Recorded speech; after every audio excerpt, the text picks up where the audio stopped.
नमस्कार साथियों, नमस्कार। मैं हूं Deepak Sharma, motivational speaker, life coach. स्वागत है आपका दीपक शर्मा के यूट्यूब चैनल पर। और आज हम बात करते हैं साथियों कि किस तरीके से एक व्यक्ति को अपने कार्य को लगातार करते रहना चाहिए।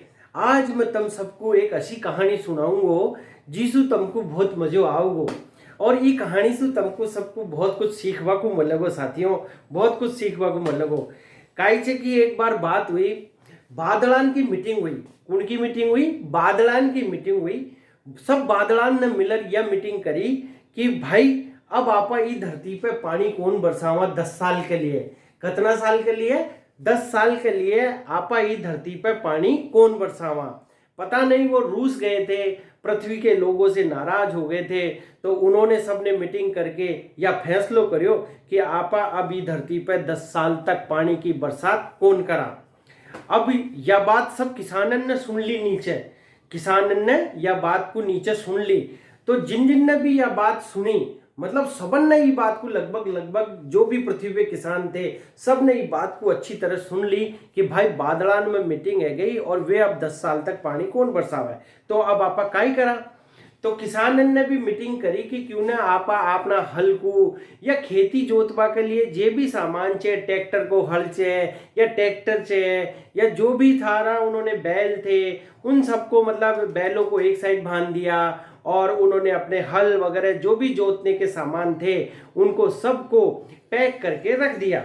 लेकिन भाई एक किसान छे ने, एक किसान ई बात सु बिल्कुल भी उके फर्क कौन पड़ियो।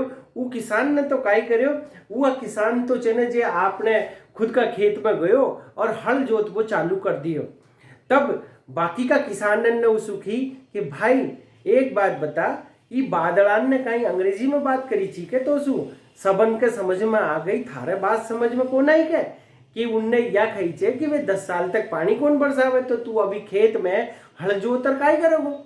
तो किसान ने जवाब दियो कि भाई देखो, तुम तुम्हारो सामान पैक कर दियो, मैंने तुमसे काई कौन की, लेकिन मैं तो चेने जे मारा खेत में हल चलातो रहूंगो, इसु मारा कोई फर्क कौन पड़े, क्योंकि मैं तो यह सोच रहा छू कि काई पतो कहीं मैं हल चलाबो न भूल जाऊं। तो बाकी किसानन ने कही कि लगता है इसकी दिमाग की जो स्क्रू है वो ढीला हो गया दिखे, ई के काई हाल तक समझ में कौन आए, ई कुछ जोतवा दो। तो बाकी किसान भाइयों ने तो जोतने के सामान थे वो पैक करके रख दिए, लेकिन फिर भी वो एक अकेला किसान नहीं माना। और न मान्यो तो उन्हें अपना खेत में पानी भी देवो चालू राख्यो, जुताई करवो भी चालू राख्यो। तो जब वह जुताई कर रहे हो जो हलसू और खुद का बैलन का उन्हें हल जोत में लिया चा, तो बादलन ने देखे कि यार यह किसान का पागल छे के है, ये इका बात समझ में कौन आई कि आपा पानी कौन बरसावा। तो बादल चेने जे थोड़ा सा नीचे झुकिया और वो किसान के ने आर की कि भाई थारे हमारी बात समझ में कौन आई के, जब हम पानी बरसावा ही कौन, तो तू फालतू में क्यों परेशान हो रहे छे, ये खेत को क्यों जुताई कर रहे छे, क्यों खुद का पसीना बहा रहे छे, भाई थारे का बात समझ में कौन आई के। तब वो किसान ने बादलन सु कही कि भाई मोकू तमसु कोई परेशानी कौन, मोकू तमसु कोई आपत्ति कौन, मैं तो मेरा काम कर रहा हूं। मुझे ऐसा लग रहा है कि कहीं 10 साल में मैं कहीं हल चलाबो न भूल जाऊं, मतलब मैं कहीं यही भूल जाऊं कि भाई मुझको खेती भी करनी चाहिए, हल कहीं चाले चाहिए, ये बैल भी भूल जाओगा कि भाई हमको खेत में जुतनो चाहिए कि कौन जुतनो, ट्रैक्टर चालनो चाहिए कौन चालनो, काई करनो चाहिए। कहीं ऐसा न है कि मैं चेने जे हल चला कोई भूल जाऊं। इसलिए भाई मैं तो मारो काम शांति से कर रहा हूँ, तुम तुम्हारी इच्छा है तो बरसो, नहीं तो मत बरसो। इतना सोचते ही बादलों की मीटिंग फिर से हुई कि यार ये जो किसान कह रहा है कहीं ऐसा नहीं हो कि हम भी है ना जो बरसना ही भूल जाए, ये तो इस किसान की बात तो बिल्कुल सही है। तो आखिरकार बादलों ने फैसला लिया कि तुरंत बरसो, क्या करो, तुरंत बरसो। और बादल एकदम से नीचे आए और पानी की बरसात करने लगे। इतने में देखते देखते क्या हुआ, किसान बहुत खुश हुआ और उसके खेत में फसल लहलाने लगी। अब बाकी के किसानों ने देखा कि है ये क्या हुआ, ये तो बरसात हो गई। अब वो हाथ मलते ही रह गए, क्योंकि उन्होंने तो जुआई बुआई कुछ करी नहीं, तो उनका क्या होना था, उनका तो बर्बाद होना तय था। तो उन्होंने कुछ नहीं किया तो उनका फसल हुई कौन। अब जी किसान ने फसल बोई, उनका मजा हो गया। तो भाई ईसु अपन को यह सीखवा को मिले छे कि विपरीत परिस्थितियों में भी अपने को अपना काम करते रहना चाहिए। क्यों? क्योंकि उसका फल हमें अवश्य मिलता है।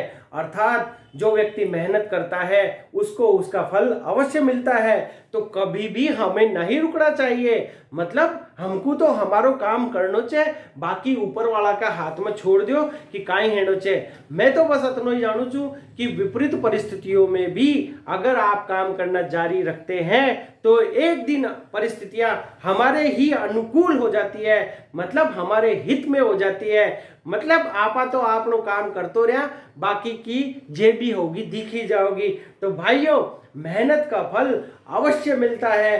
करते रहिए, जुड़े रहिए और देखते रहिए Deepak Sharma motivational speaker life coach.